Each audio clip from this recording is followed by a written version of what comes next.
नमस्कार मंडळी, मी राजन साळगावकर. कोकण आणि संस्कृती या यूट्यूब चॅनलवर आपल्या सर्वांचे हार्दिक स्वागत करतो.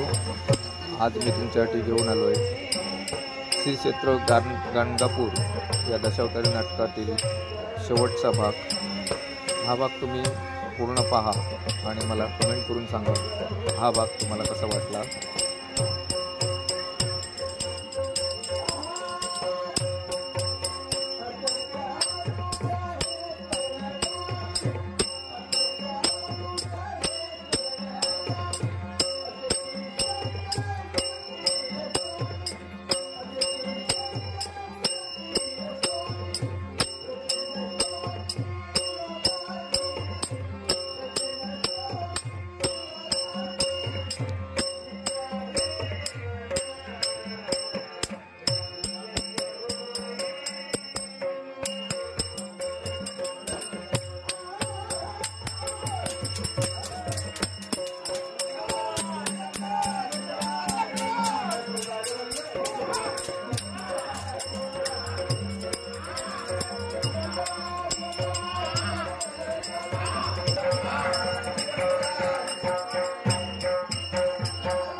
मला सोडा का म्हणून माझी मुक्त झाडातून मी मुक्त होईल.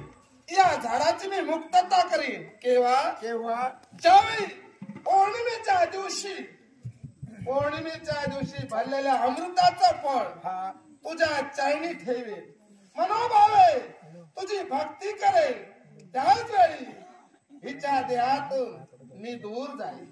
हिची मुक्तता मी करीन. एवढंच नव्हे देवा, माझ्या समवेत असणारी मला साथ देणारी हडळ म्हणजे अवघड सामान्य नव्हे, ही पण तिथं राहील.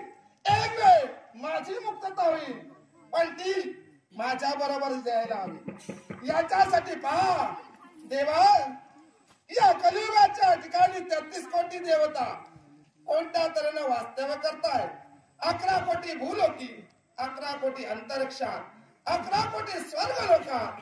पण 11 कोटी भूलोकात वास्तव्य करणाऱ्या देवतेला वृंदेच्या शापानं पाषाणी होऊन पडले.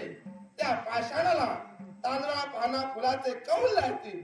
कौल लावल्यानंतर डावा पाचवा उजवा असे तऱ्हेनं कौल घेतील. ते पाषाण बोलकं होईल. आणि ते पाषाण बोलकं झाल्यानंतर त्या ठिकाणी अवघड अर्थात हडळीचा मान दिला जाईल. तो कोणता असेल? कोरडे तांदूळ, काजळ कुंकू, सुवासिक वासाची फुलं ज्यावेळी तिच्या अंगावरून उतरवली जातील आणि ती वाहत्या जलात किंवा पिंपळ वृक्षाच्या ठिकाणी ठेवील, त्यावेळी ती हडळ माझ्या स्थानी पुन्हा येईल आणि तिची मुक्तता सदोदित तुझ्या नामस्मरणाच्या मुखातर असेल. ती मी मुक्तता होईल. हे ब्रह्मसंबंध एवढंच नसून या ठिकाणी एक तीर्थक्षेत्र होईल. कोणतं? आणि ते तीर्थक्षेत्र ज्या या ठिकाणी होईल त्याच वेळी माझ्या निर्गुण पादुका आणि त्या निर्गुण पादुकांमध्ये माझा वास राहील.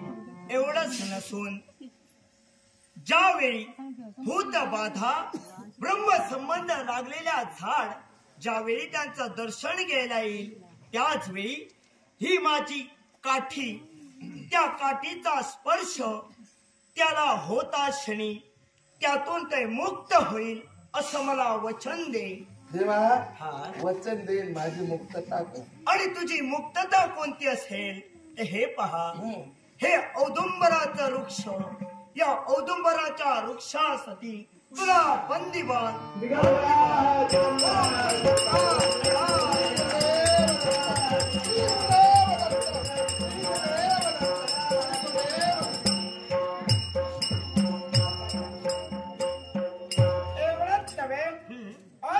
भक्तांवरती संकट निर्माण झालं आणि त्या संकटाचं निवारण करण्यासाठी या दत्तगुरूचं आगमन इथपर्यंत झालं.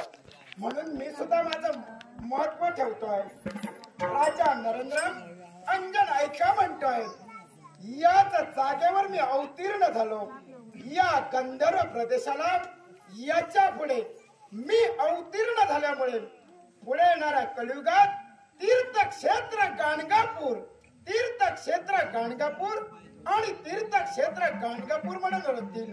एवढंच नव्हे तर इथे अष्टकुंड निर्माण होतील आणि सहस्त्र तीर्थक्षेत्रही निर्माण होतील. पण याच्यापेक्षा वेगळं महत्व ते कोणतं? 144 वर्षानंतर येणारा महाकुंभ मेळा. या महाकुंभ मेळ्यात जर कुणाला स्नान करण्याचं भाग्य मिळालं नसेल तर या गाणगापुरात असणारे एक तीर्थक्षेत्र म्हणजे संगमेश्वर तीर्थक्षेत्र. त्या संगमेश्वर तीर्थक्षेत्रात जो कोण स्नान करून अभिषेक करेल त्याला 144 वर्षानंतर येणारा कुंभमेळा स्नान केल्याचं भाग्य मिळेल, भाग्य मिळेल, भाग्य मिळेल. एवढंच नव्हे, ज्याच्या जीवनात भूत बाधा पिशाच झालेला असेल त्याचा तो नाहीसा होणार तो कसा? या गाणगापुरात आणि नृसिंहवाडीला एक एक स्तंभ उभारण्यात येईल आणि या स्तंभाला ज्याच्या अंगात भूत बाधा पिशाच असेल त्याने त्या स्तंभाला स्पर्श केल्यानंतर त्याच्या अंगातील भूत बाधा नाहीसा होईल, असा या दत्तगुरूचा आशीर्वाद.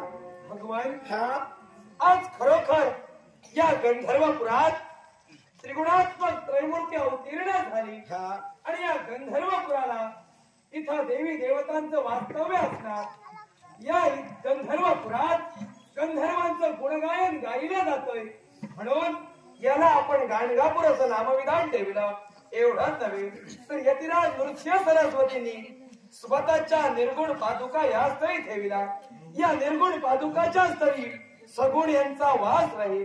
एवढंच नसून रसिक सुजनो, नृसिंह सरस्वतींनी ज्या औदुंबर वृक्षाखाली तपश्चर्या केली त्या औदुंबराच्या वृक्षाखाली ज्या ज्या माणसाला व्याधी होतात, रोगराई होते, त्या रोगराईतून मुक्तता मिळवण्यासाठी या औदुंबराच्या वृक्षाखाली गुरुचरित्राची पारायणे केली जातात. आणि या गुरुचरित्राच्या पारायणामुळे प्रत्येक मनुष्य प्राण्यात जीवनात पुण्य संचय होत असतो. आणि ज्या माणसाला अशा प्रकारे भूतबाधा व्यक्ती होतात त्यांनी गाणगापुराला जाऊन आपली मुक्तता झाल्याच्या नंतर या औदुंबराच्या वृक्षाखाली गुरुचरित्राचं पारायण करावं. आणि गुरुचरित्राच्या पारायणामुळे झालेला अपराध, जीवनात घडलेला मंडळी, पाप हा व्हिडिओ तुम्हाला नाहीसा कसा होतोय. वाटला ते मला एवढंच कमेंट करून नसून जरूर तर सांगा. नृसिंह सरस्वतींनी माझ्या चॅनलवर कोण नृसिंह नवीन असतील तर तीर्थ, माझ्या चॅनलला अष्ट सबस्क्राईब तीर्थ करा, निर्माण हा केली व्हिडिओ आहे. शेअर करा शतकुल आणि तीर्थ, व्हिडिओला लाईक पापनाशनी करा. तीर्थ, अशा माझे व्हिडिओ प्रकारचे अष्ट पूर्ण तीर्थ पाहून आहेत. मला सपोर्ट या करता अष्ट त्याबद्दल तीर्थापैकी तुमचे सर्वांचे पापनाशनी मनापासून तीर्थात धन्यवाद. स्नान केल्याच्या नंतर भेटूया संगमेश्वराच्या अशाच एका ठाई व्हिडिओमध्ये. अभिषेक जर घडला असेल तर बाय बाय सर्वांना. तर बाय बाय. अभिषेकानंतर साक्षात गुरुदत्तांचा इथला साक्षात्कार या कलियुगात सुद्धा होऊ शकतो. एवढं जिवंत आणि नामवंत तीर्थक्षेत्र, ज्या तीर्थक्षेत्रात अजूनही गुरु दत्तात्रयांच्या नामस्मरणानं अनेक भूतबाधा व्यक्ती दूर होतात. साक्षात गुरु दत्तात्रयांचं निवासस्थान असलेलं क्षेत्र म्हणजे श्री क्षेत्र गाणगापूर. आणि या गाणगापुराच्या ठाई नृसिंह सरस्वतींनी ठेविलेला महत्व आणि या महत्वाच्या हे गुरुराया, हे गुरु दत्तात्रया, तुमचा आशीर्वाद या समस्त भक्तांवर असाच राहू दे, असाच राहू दे.